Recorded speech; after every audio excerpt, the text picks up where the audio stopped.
Nakitaan na ako sa GCash commercial at daghan di idly kabalo magtikom. Wala ko pod. Maayo pod ko magpatumbok og mga baboy. Akong pigibang lang noon na naniwang. Ang kilay sa akong mga kliyente, sama sa akong planong mag-ipon, puro drawing lang. Dito'y arak, mayat kan dakal ti kwarta nga mabero. Ngam ti savings, awan kwarta nga makita. Maaram ako mag-ihap at mag-saving kwarta ha iba nga tawo. Pero pag saving kwarta ha akong kulagaringon, waray lagi hapon. Ang sweldo ko, parang luto ko laang. Pagkadating, ubus agad eh. Swerte daw ning manok na pula. Basin mapatagan na akong kwarta. Unta akong kwarta, murag tattoo, permanente. Hindi lang si Buwes ang tad-tad. Pati savings ko, tad-tad sa gastos. Pero man na ako natiro ka kwarta, siguro damo nga zero. Actually, puro zero. Tabangi ko. Palihog, salbaha ko. Isalakan dak. Buligi ako. Save mo ko. Online man, offline, buong Pilipinas, hirap mag-save. Kaya naman, sama-sama tayo. Simula ngayon hanggang October 31, World Savings Day, let's save together via GCash. 12 times higher interest rate. No minimum deposit, just one valid ID required.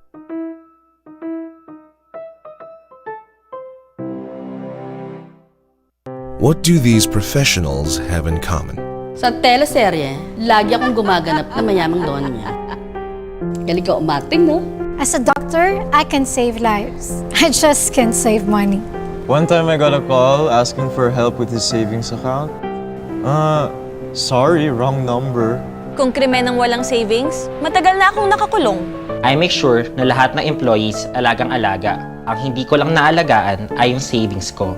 Idea ko tong GCash commercial na to, pero wala akong idea where my salary goes. I won 500,000 pesos from a reality show, and I spent it all in 1 week. I have 2 gym memberships, but I don't use any of them. Kami si maging mayaman?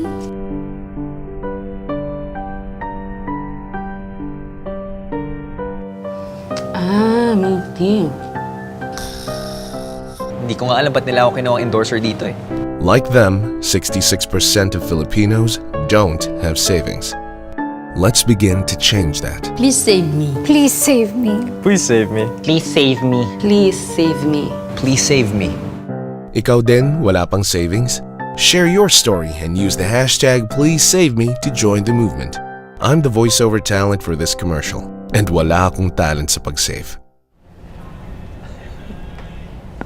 Hi everyone, and welcome back to our very special coverage of the very first GCash World Savings Day here in the Philippines. I'm Siege Nantenko. And I'm Jot Sulit, and we are joined here by Robbie Domingo, an actor and TV host.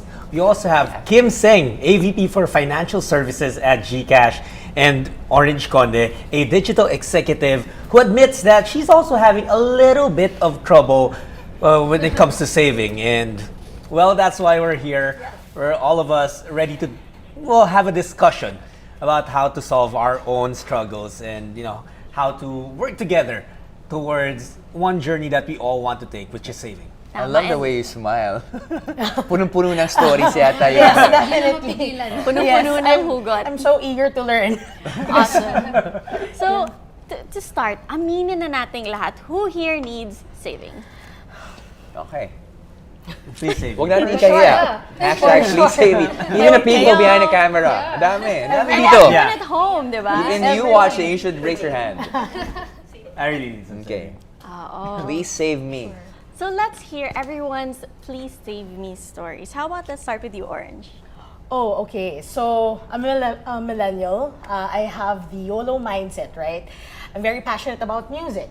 So, I always spend on concerts, and my last big spend was I had to travel abroad to catch a concert of, it's a once in a lifetime thing. I was thinking, it's the last time I have the chance to see my favorite band, so I'm gonna fly to New York to watch. And then, at the very last minute, we were in the crowd, right? It rained and it did not push through. Like, we were told to disperse. So can you imagine, like 2 weeks I was there waiting for that particular event, and then nothing. So, it was one big spend that I don't know if I regret, but definitely it took a toll on my non-existent savings. Did you get your money back at least? Partially. partially, because we, of course, I couldn't get a refund from the flight, right? So. Well, you know, that was devastating. Medyo na-affect talaga ako talaga. Robbie, alam mo, we're surprised that we will look at you and you're a celebrity. We see you everywhere. Every time I turn my TV on, I see you somehow. And, you know, I would think that, hey, I mean, that guy's doing good. Pero I was kind of surprised to see you among all those people, mga farmers, tattoo artist, lawyer, an art director, in the mix dun sa mga ads natin in our video. And you also admit that you have your own financial struggles. Celebrities have that pala din. Yes, sa totoo lang, hindi naman tayo nagkakaiba lahat eh. Kahit ano man yung trabaho mo, everyone has work and sometimes people go through something. And ako, I have to admit, I have really problems when it comes to saving. Kasi sometimes I think na akala ko this is perpetual for me, this kind of job. Pero ang hindi ko palagi naisip is that baka last bracket ko na to, last ng spiel, last sa trabaho. And that is why I need to, I need your help, guys, to keep on telling me na you have to stop, you have to save, and you have to think about your future. Pero the good thing is we're having this discussion para hindi lang ako masabihan, pero magmula na rin sa akin na magsimula yung pag-iipon. And from Kim, syempre as AVP for Financial Services, this is the world that you move in. And also, as a millennial, kitang-kita mo rin the struggles of people from our generation.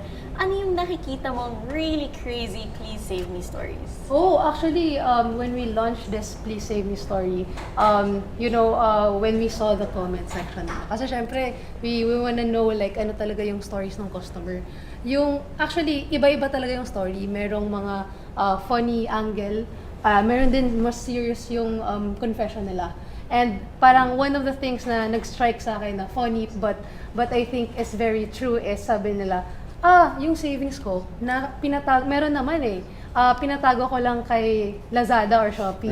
So I think that strike me like super hard kasi grabe no, parang yung reality is nahirapan talaga. Like kahit sino, may OFW na ilang taon na, may mga workers na 20 years na working, pero I think this is one of their first time saying na nahirapan ako. And at some point I feel na naturally people are already starting. Paano ba mag-save? Paano magsimula?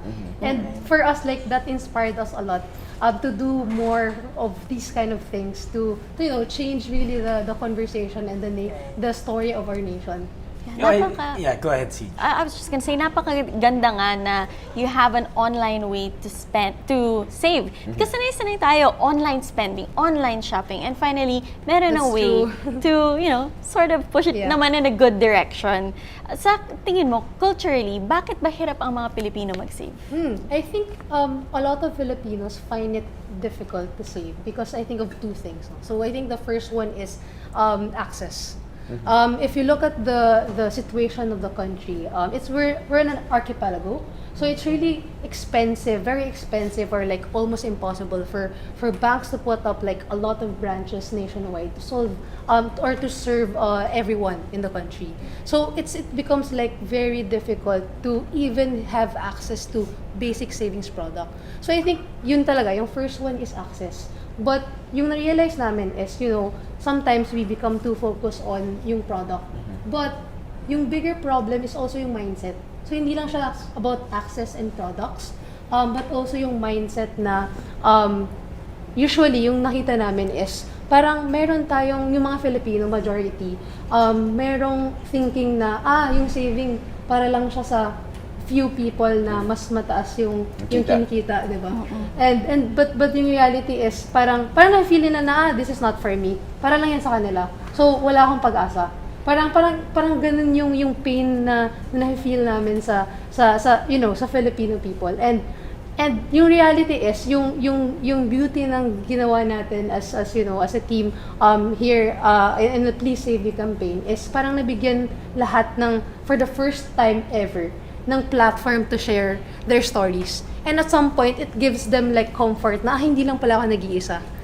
So yun. So I think that's really like the story and the mindset and the problems that we have today. Yeah.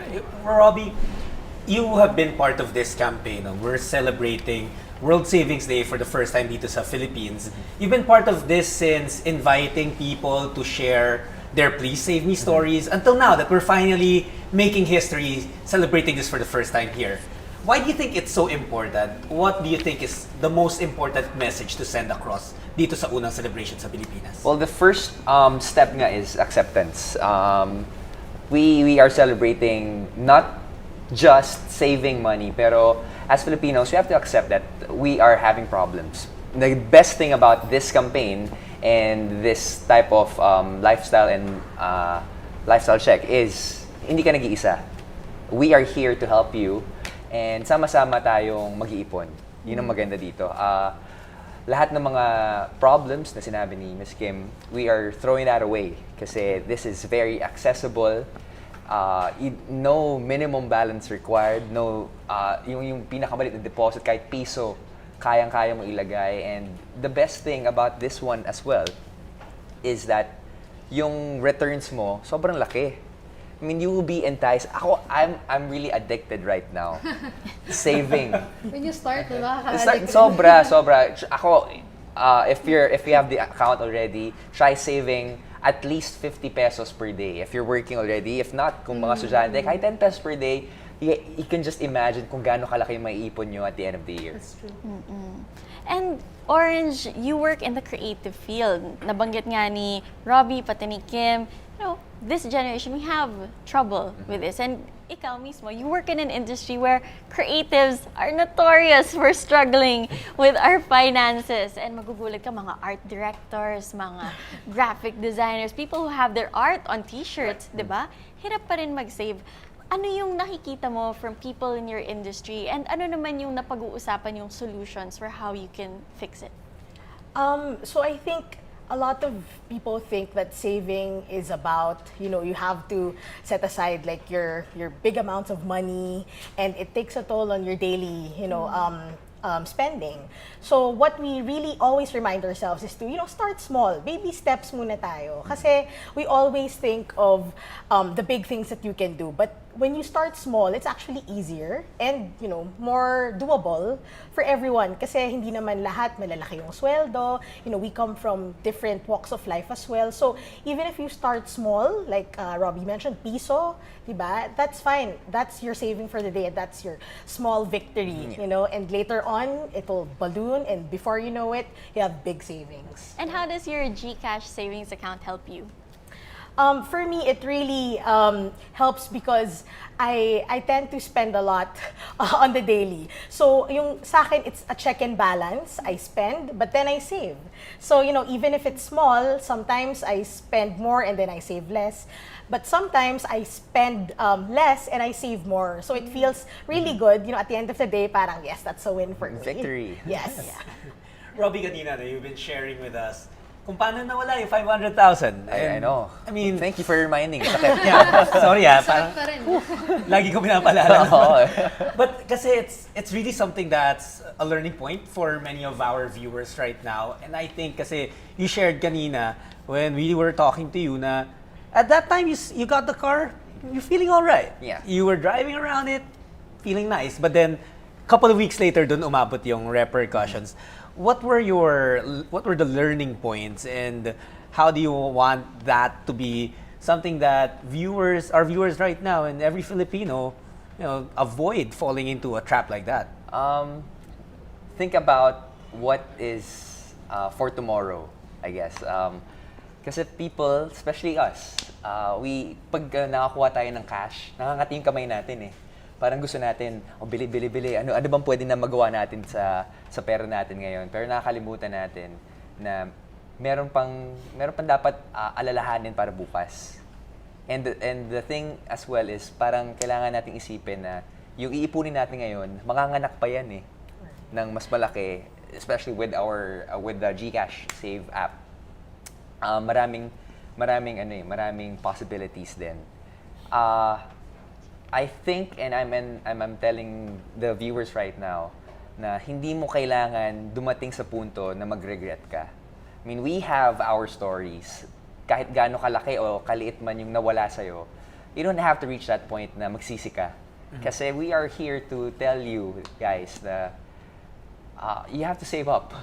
We have to change the culture of the Filipinos na mag-ipon na. Kasi I think it's a high time for us to do that. In the other countries na nagsimula ng World Savings Day, hindi na nila masyado sineselebrate ngayon yun. You know why? Kasi malaki na yung savings nila. And I hope and pray dumating tayo sa puntong yon na hindi natin propagulahin yung Savings Day. But this one should be a great reminder for us na, okay, nag-save ako dati, ngayon, look at me now.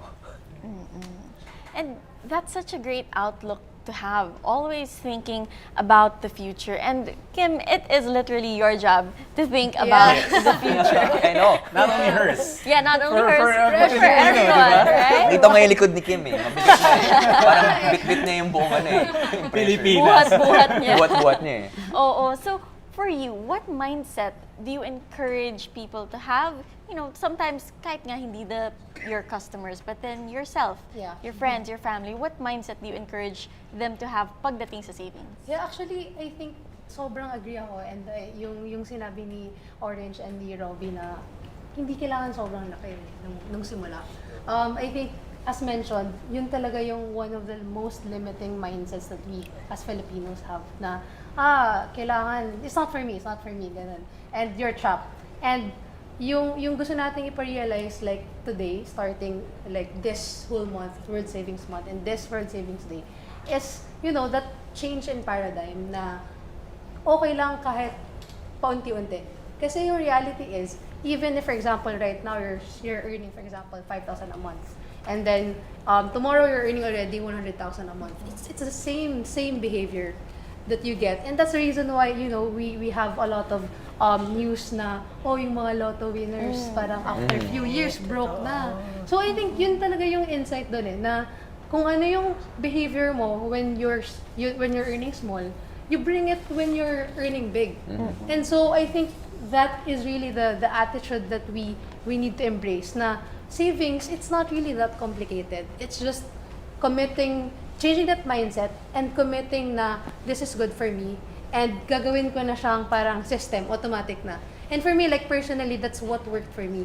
Like, I'm working like 4 years already, but even if iba na yung sweldo ko nun and now, parang before, as in, naka-automate na talaga na every salary, X%, like 10%, 20%, kailangan itabi ko na. Parang hindi ko na siya isipin.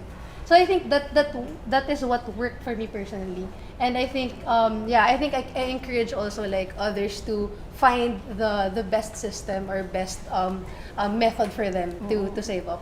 And diba within the GCash app, you can set reminders for yourself. Actually right. So meron kaming tinatawag na auto deposit feature na you can put in there like weekly or gusto ko ba monthly at what date.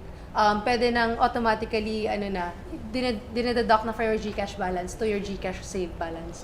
So so it becomes like easier for people to make it part of your lifestyle. Because hindi mo na iisipin, diba? It just happens. And once you see it there, bakit mo pa tatanggalin, diba? Masasaktan ka pag tinanggal mo.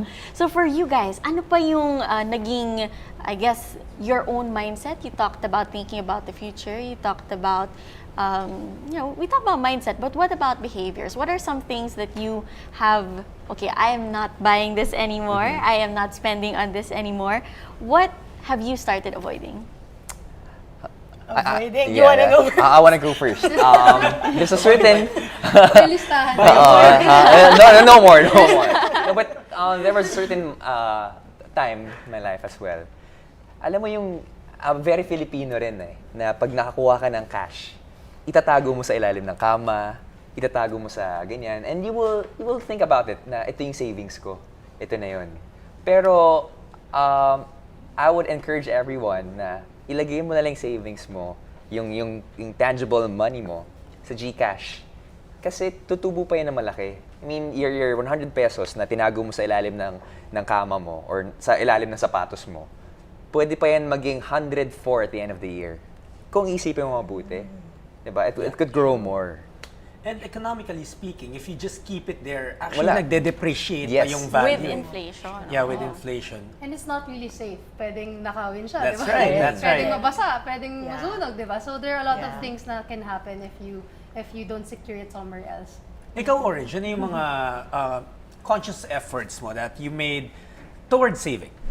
I think for me, it's more of having control of my time, so time management and efficiency, because we always think, okay, saving requires you to go to the bank, have all these documents, and with GCash, the app, what we can do is you're just on your phone, and then with a few clicks, you already have your account, you already have your first savings, so it eliminates a lot of the hassle and the stress of the things that you always think about. So with that power within your hands, literally, diba? It's very empowering. So I feel like, okay, I have my time on my hands, I have my savings within reach, and it's very positive yung nadadala niyang feeling sa akin. It's really more of that kind of mindset. Yeah, we really need to make these conscious efforts. No, Yes. lahat ng umaamin that we have our own, please save me, stories. And Kim, I also want to hear from you, being someone who's been behind this app since the development and as it continues to evolve, why should people choose GCash? I think for GCash, right? It's an amazing app for you to do a lot of things. I think for the longest time, it has been known for payments. Na you can buy low there, you can pay bills, you can send money to your friends or family. But now, in partnership with our partner bank, CIMB Bank Philippines, was actually one of the top ASEAN banks, right? We were able to bring forward this kind of savings product that really solves a lot of the pain points of the Filipino people. Na-mention kanina, di ba, na yung for example, maintaining balance na usually malaki at mahirap talaga siya for a lot of Filipinos to maintain and to even initially deposit, diba? Yeah. And then and alongside with this, sobrang taas pa ng interest rate. It's like 3% interest rate compared to like a 0.25% interest rate of the usual banks. So you get all these benefits, and it's because it's all digital. It's an innovation that this country really needs. Right. And Siege, I think it's time to Yes. inspire many more Filipinos I to, know we're all to join feeling us. inspired, so how about we all make a deposit together? Oh, Yes. sure. Okay, let's do this. This is gonna be our pledge. Sure. I just have to go to my GCash app.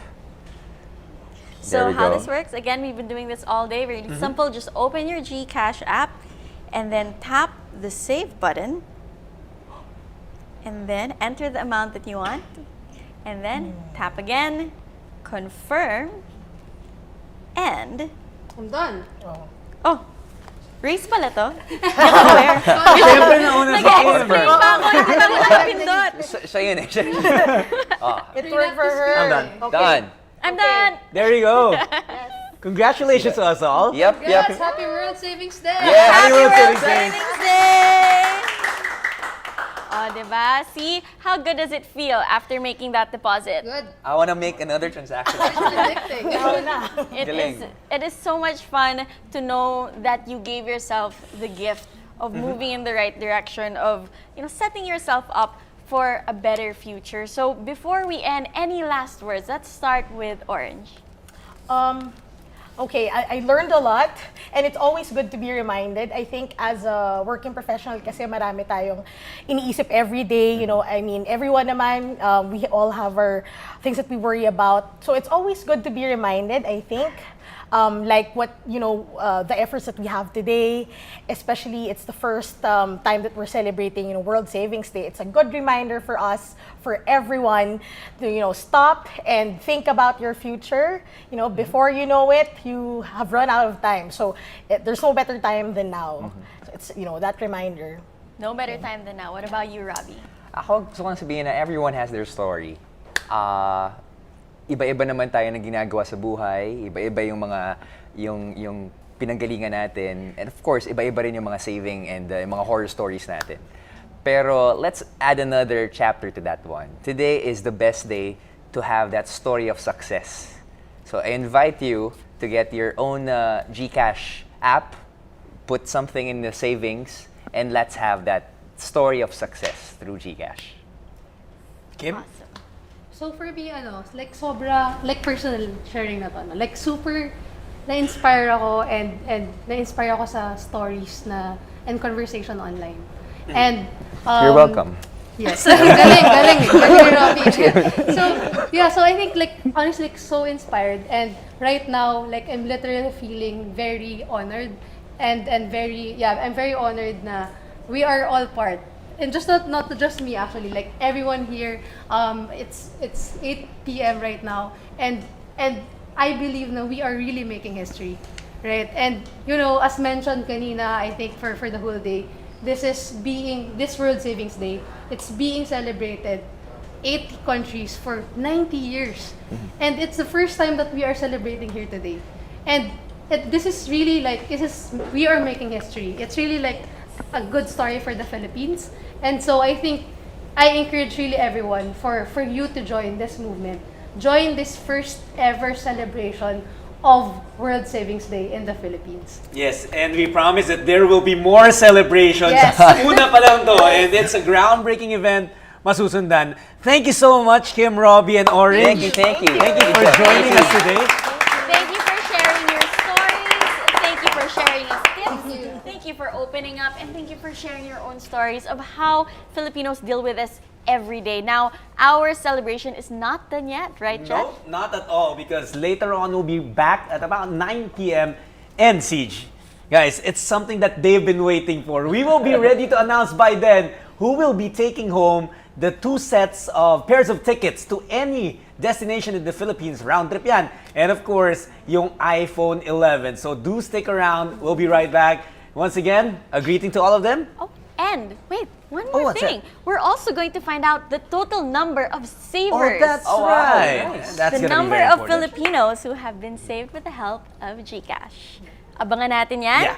And everybody, let's say it all together. Happy, Happy World World Savings Savings Day!